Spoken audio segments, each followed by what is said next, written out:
আচ্ছা, তো দেখো এখন আমাদের আজকে আমরা যেটা স্টার্ট করতেছি সেটা হলো পেনম্যান ইকুয়েশন। আমরা ইভাপোট্রান্সপিরেশন যে মেজারমেন্টটা দেখলাম সেটা যে ফিল্ড প্লট, লাইসিমিটার, তো এই যে প্রসেসগুলো যে ইকুয়েশনটাকে ফলো করে সেটা হলো পেনম্যান ইকুয়েশন। মানে পেনম্যান ইকুয়েশনের সাহায্যে আমরা এটা সলভ করতে পারি। আবার বলা যায় যে ওয়ান কাইন্ড অফ আসলে মেইনলি আমরা এই একটা প্রসেসই ফলো করি আসলে। তো আমরা পেনম্যানের একটা ম্যাথও দেখবো, আগে থিওরি পোর্শনটা দেখি। আচ্ছা, এটা combination of energy balance and mass transfer approach. তো এই ইকুয়েশনটা আসলে কি কি দ্বারা তৈরি সেটা বোঝানো হয়েছে। যে এখানে দেখবা যে একটা এনার্জির ইকুয়েশন আছে, যে এ এইচ এন, এই ফর্মুলাটার দিকে যদি একটু তাকাও, A H N plus E A gamma divide by A plus gamma.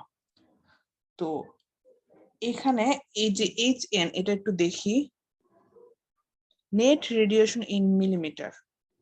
তো রেডিয়েশন যখনই বলতেছি তখনই কি এখানে রেডিয়েশন বলতে কি একটা এনার্জির একটা ব্যালেন্স হবে না, এবং মাস ট্রান্সফার অ্যাপ্রোচ মানে এই যে মানে ইভাপোট্রান্সপিরেশন কিভাবে হয়, যখন আর্থ সারফেসে রেডিয়েশনটা আসে বা সানলাইটটা আসে, সেখান থেকে ইভাপোরেশন এবং ট্রান্সপিরেশনটা হচ্ছে।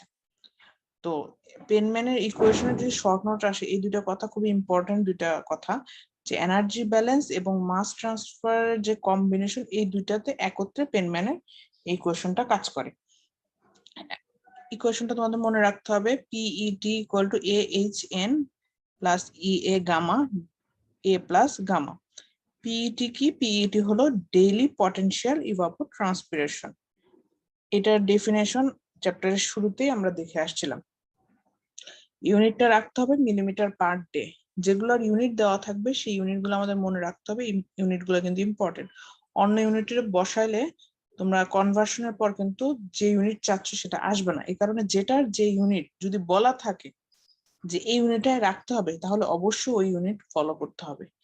এর হলো slope of saturation vapour pressure versus temperature curve, mean air temperature millimetre of mercury per degree Celsius. এটা পাবো টেবিল 3.3। ম্যাথটা করার সময় আমি দেখাই দেবো এগুলা। এইচএন হলো নেট রেডিয়েশন, এটাও মিলিমিটার পার ডে। ইএ